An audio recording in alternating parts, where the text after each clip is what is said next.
ছিল না। ছেঁড়া বলের ভেতর কাপড় ঢুকিয়ে প্র্যাকটিস করতো ছেলেটা।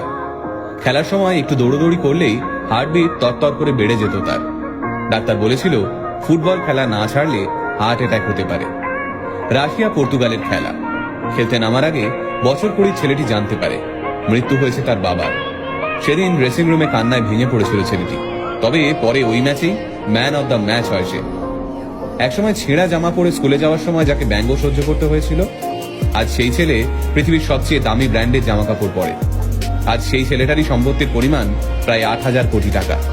কিন্তু আজও সেই ছেলেটা প্রতিটা বড় অনুষ্ঠানে নিজের মাকে নিয়ে যায়। মাকে প্রতিটা অনুষ্ঠানে নিয়ে যাওয়ায় বান্ধবীর আপত্তি আছে শুনে তৎক্ষণাৎ নিজের বান্ধবীকে ছেড়ে দেয় ছেলেটা। এতটাই শক্তিশালী এই ছেলেটার শিকড়ের টান। হ্যাঁ, আপনারা ঠিক ধরেছেন, আমরা আজকের ভিডিওতে কথা বলছি ক্রিশ্চিয়ানো রোনাল্ডোকে নিয়ে। রোনাল্ডোর জন্ম এক গরিব পরিবারে। দুবেলা দুমুঠো ভাত জোগাড় করতেই রোনাল্ডোর বাবা হিমশিম খেতেন। ভালো জামা কাপড় কিনে দেওয়া তো দূরের কথা, তাই ছেঁড়া জামা পরেই স্কুলে যেতে হতো তাকে। বাড়ির আর্থিক অবস্থা খারাপ। বাবা সারাদিন মদের নেশায় ডুবে থাকে। নোংরা জামা কাপড় পরে স্কুলে গেলে কপালে জোটে শিক্ষকদের গঞ্জনা। তাই কয়েকটা পয়সার জন্য খুব ছোট থেকেই সাফাই কর্মীর কাজ করতে থাকেন রোনাল্ডো।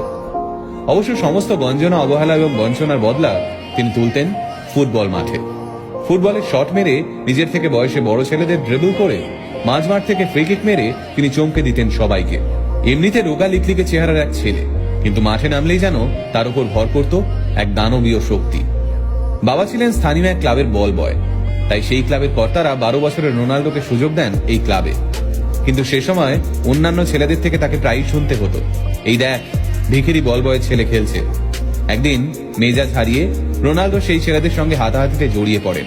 ফলে ক্লাব থেকে তাড়িয়ে দেওয়া হয় রোনাল্ডোকে।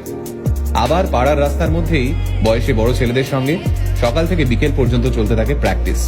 একদিন রাস্তায় এইভাবেই ফুটবল খেলার সময় তিনি নজরে পড়েন পর্তুগালের ক্রীড়া মন্ত্রণালয়ের এক সদস্যের।